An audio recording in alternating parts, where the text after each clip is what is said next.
Discipline doesn't have to be a struggle. In fact, it's far harder to live without it. So if you feel stuck, overwhelmed, or unable to make lasting changes, you're not alone. I've got a solution for you.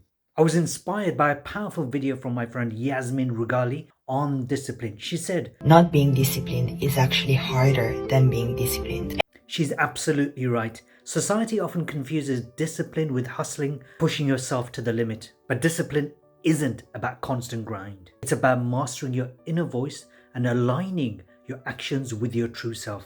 Without discipline, life feels like a series of reactions.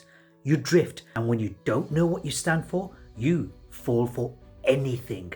You lose your direction. You start living someone else's story instead of your own. And the result? Stress, confusion, frustration. And worse, you can end up living a life that's out of sync with your purpose. One of the joys of hosting the retreats I've been doing in the past decade is that we dive deep into what you are, why you are, and what you stand for, and what you don't stand for. Discipline doesn't need to be built in isolation. It's part of a community, a transformation. When you define your authentic nature, happiness becomes inevitable.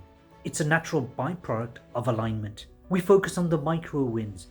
Small, consistent changes lead to massive results. Here's an example. If you made a tiny change of 1/3 of 1% every day for 1 year, you'd improve by 121%. But if you made just 1% change daily, that would lead to a 3,678% improvement. The small wins might feel boring, but soon they become automatic habits. When you commit to change, let it become your magnificent obsession. When I used to train in Kung Fu, I lived, breathed, and dreamt of Kung Fu all the time. That's the kind of focus and commitment we cultivate at the retreat. Small steps lead to monumental shifts, and once the transformation starts, it's unstoppable. Time for you to experience the shift? That means finding and redefining your authentic self. If that's the case, then DM me. Let's find out if our retreat is your next step.